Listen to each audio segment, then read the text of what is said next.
This video is sponsored by high native, एक ऐसा app जिसकी मदद से आप कोई भी भाषा सीख सकते हो। दोस्तों, इंग्लिश या कोई भी भाषा अगर आप सीखना चाहते हो तो हाई नेटिव आपके लिए बेस्ट ऐप है। भाषा सीखने वालों के लिए पूरे इंटरनेट पे ये सबसे बड़ी कम्युनिटी है। इसमें आप 110 से भी ज्यादा भाषाओं को सीख सकते हो।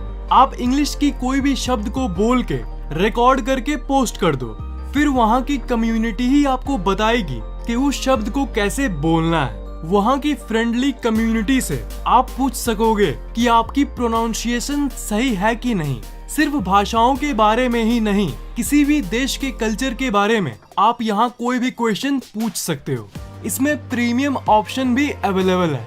आप इस ऐप को फ्री में यूज कर सकते हो, पर अगर आपको पसंद आए तो आप इसका प्रीमियम वर्जन अपग्रेड कर सकते हो। तो अगर आप इंग्लिश सीखना चाहते हो तो ये आपके लिए बेस्ट ऐप है। इंग्लिश सीखने की बात सुनते ही कुछ लोग कहेंगे कि इंग्लिश को तुम इतना इम्पोर्टेंस क्यों दे रहे हो भाई, इंग्लिश तो सिर्फ एक भाषा है, इंग्लिश से किसी का तो सामर्थ्य तय नहीं होता। हाँ, ये बात तो सच है कि अगर कोई इंग्लिश जानता है तो वो महान नहीं बन जाता और हमें हिंदी को बढ़ावा देना चाहिए। पर फिर भी अगर असल जिंदगी को देखें तो आजकल की मेजॉरिटी लोगों की सोच वही हो गई है। वो आपकी बुद्धि को इंग्लिश से जोड़ते हैं और दुनिया के 80 से 90% लोग यही मानते हैं। इंग्लिश के जरिए आप किसी को भी इम्प्रेस कर सकते हो और इसी के चलते आपको बेसिक इंग्लिश तो आनी ही चाहिए। मैं जानता हूँ कि आपके अंदर की डर क्या है। आप यही सोच रहे होंगे कि अगर मैं गलत इंग्लिश बोल दिया तो क्या होगा।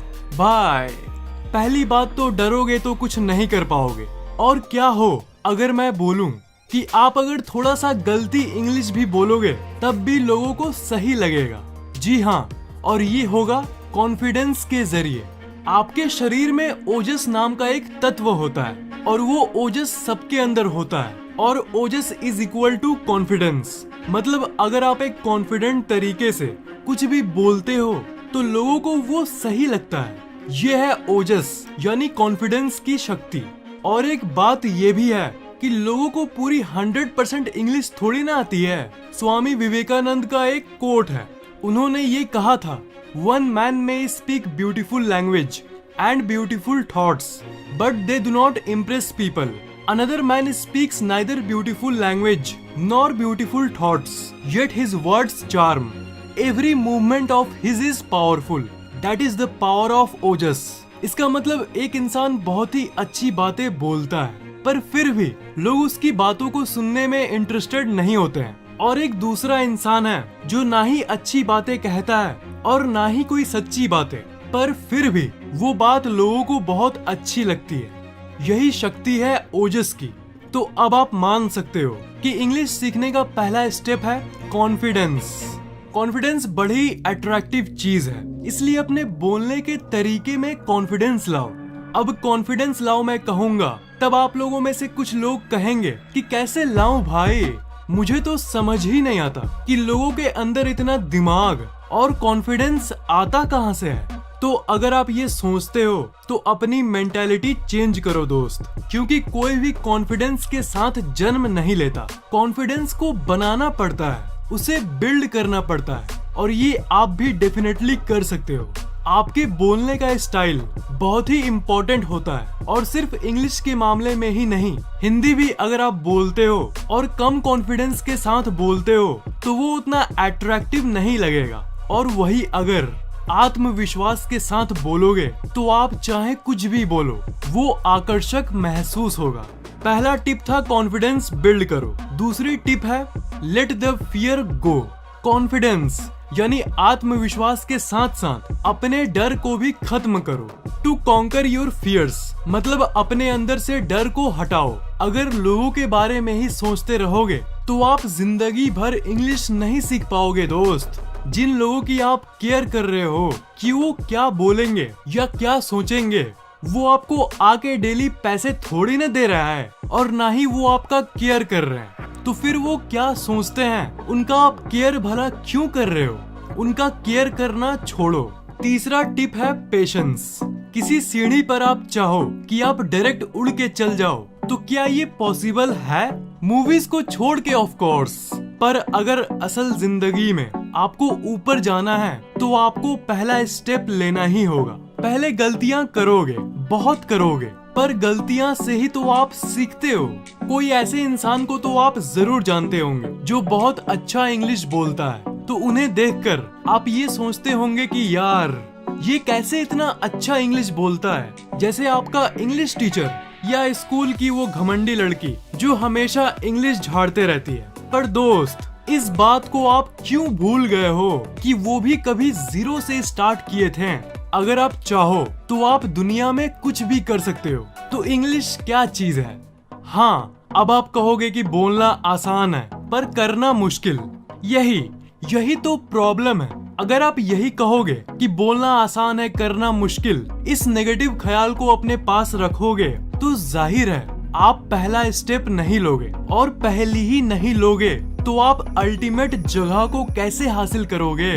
आप चाहे कितना भी मोटिवेशनल वीडियोस देख लो, ऐसे कुछ नहीं होने वाला। असल जिंदगी की सबसे बड़ी बात और रियलिस्टिक बात यही है कि आपको इंग्लिश को अपने असल जिंदगी में अप्लाई करना होगा। जो आपने नहीं किया तो आपको क्या करना होगा? आपको अपने आप को इंग्लिश से घेरे रखना होगा।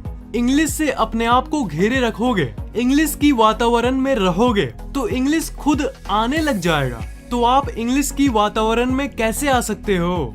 इसके लिए आप सिंपली इंग्लिश मूवीज देख सकते हो। इंग्लिश फिल्म्स आपकी जिंदगी पलट सकती है। मान लो आपकी इंग्लिश बहुत कमजोर है तो आप कहोगे कि इंग्लिश मूवीज देखने जाऊंगा मैं हॉल में तो मैं थोड़ी ना कुछ समझ पाऊंगा। तो फ्रेंड, यहाँ बात आती है एक्सप्रेशन की।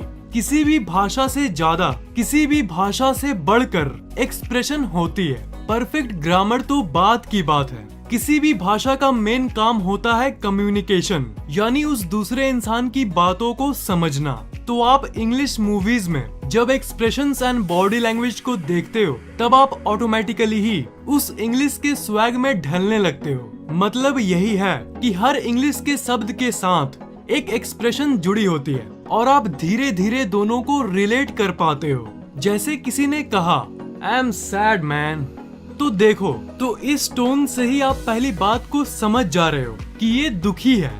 और जनरली इस बात को सब जानते हैं कि सैड का मतलब होता है दुखी होना। तो इस लाइन को मूवीज में देखकर आपको भी यही बोलने का मन करेगा। ऐसा होता है ना कि मूवीज में आप जो देखते हो तो आपको वैसे ही करने का मन करता है। मैं एक बार ब्लैक पैंथर देखने गया था। तो ब्लैक पैंथर एक हेलमेट मास्क पहनता है। तो फिल्म खत्म होने के बाद जब मैं बाइक पर अपने दोस्त के साथ घर जाने बैठा और वो ब्लैक हेलमेट पहनने गया तो मुझे ब्लैक पैंथर वाला फील आने लगा।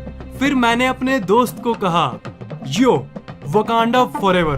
तो ऐसा ही होता है, ये ह्यूमन नेचर होता है। तो आप फिल्म की डायलॉग्स को कॉपी करो और उसे बोलने की आदत डालो। दुखी हो तो बोलो दोस्त को आई एम सैड मैन, और जनरली बोलो हाय बड़े, यो व्हाट्स अप ब्रो। चौथा टिप है रूटीन हैबिट। आपको मैंने 21 दिन के बारे में बहुत बार बताया है, तो उसका फायदा यहाँ भी ले लो। आप ये चाहते हो कि जब भी आप किसी से बात करो तो आपके मुंह से ऑटोमेटिकली ही इंग्लिश निकल जाए।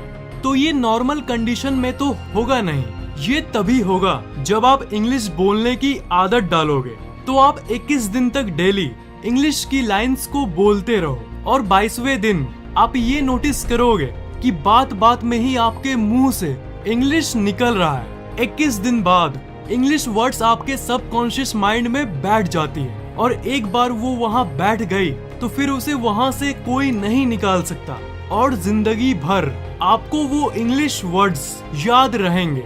1 2 3 4 5 6 7 आप आज तक भूले हो? नहीं ना। आपका दिमाग कितना भी कमजोर हो जाए, आपकी मेमोरी पावर की वॉट लग जाए, तब भी आप ये नहीं भूलोगे कि 1 के बाद 2 आता है, 2 के बाद 3 आता है, 3 के बाद बस। क्योंकि ये सब आपके सबकॉन्शियस माइंड में स्टोर्ड है और इसके लिए आपको सोचना नहीं पड़ता कि 4 के बाद 5 आता है, वो खुद ही मुंह से निकल जाता है। तो आपको पूरे इंग्लिश लैंग्वेज को उसी तरह आपके सबकॉन्शियस माइंड में सेट करना है, and this is possible by the 21 day habit. 5वां टिप है get more out of listening. आप इंग्लिश तभी बोल पाओगे जब आप लोगों को सुनोगे। तो अभी मैंने मूवीज के बारे में बताया कि आप फिल्म्स देखकर इंग्लिश को ध्यान से सुनकर उसे कॉपी कर सकते हो, पर आप डेली डेली मूवीज थोड़ी ना देख पाओगे। पर आप एक चीज का फायदा उठा सकते हो इंग्लिश सीखने के लिए, और वो है इंटरनेट। आर्टिकल्स पढ़ने कहूंगा तो वो आपको बोरिंग ही लगेगा, इज़न्ट इट? तो वीडियोस देख लो। जैसे आप कोई मोबाइल का रिव्यू देख रहे हो तो उसे इंग्लिश में देखो और सबटाइटल्स ऑन करके देखो। इंग्लिश फिल्म्स की ट्रेलर को हिंदी डब्ड देखने के बाद इंग्लिश वर्जन में देखो, ताकि आपको पता चले कि हिंदी में वो क्या बोला था और इंग्लिश में ये क्या बोल रहा है। मतलब इस वर्ड का मीनिंग ये होता है। और एक्टर्स का एक्सप्रेशन, बोलने का तरीका, ये सब ध्यान से नोटिस करो। तो यही था get more out of listening. Last tip, practice speaking for some duration. English सुनने के बाद अब बारी है बोलने की। जो आप सुने हो उसे डेली बैठ के कुछ मिनट बोलो, प्रैक्टिस करो। अगर सबके सामने बोलना थोड़ा ऑकवर्ड लगता है, तब धीरे धीरे अकेले में ही उसे कहते रहो और फिर जाके देखो कि वीडियोस में वो जैसे बोल रहा है आप वैसे ही बोल पा रहे हो कि नहीं। ये सब छोटी छोटी स्टेप्स लोगे तभी आप इंग्लिश सीख पाओगे। और अगर आप ये देखना चाहते हो कि आप इंग्लिश वर्ड को सही बोल रहे हो कि नहीं, तब आप मोबाइल एप्स का हेल्प ले सकते हो। हाई नेटिव में आप बोल के पोस्ट करके लोगों से पूछ सकते हो, इसलिए हाई नेटिव ऐप को डाउनलोड करना मत भूलना। इस ऐप का लिंक डिस्क्रिप्शन में मौजूद है, आप फ्री में डाउनलोड कर सकते हो। वीडियो कैसा लगा नीचे कमेंट जरूर करना दोस्त। वीडियो को लाइक और शेयर जरूर करना, और अगर आप इस चैनल पे नए हो तो सब्सक्राइब जरूर करना। और अगली वीडियो सबसे पहले पाने के लिए बगल वाले बेल आइकन को ऑन कर देना।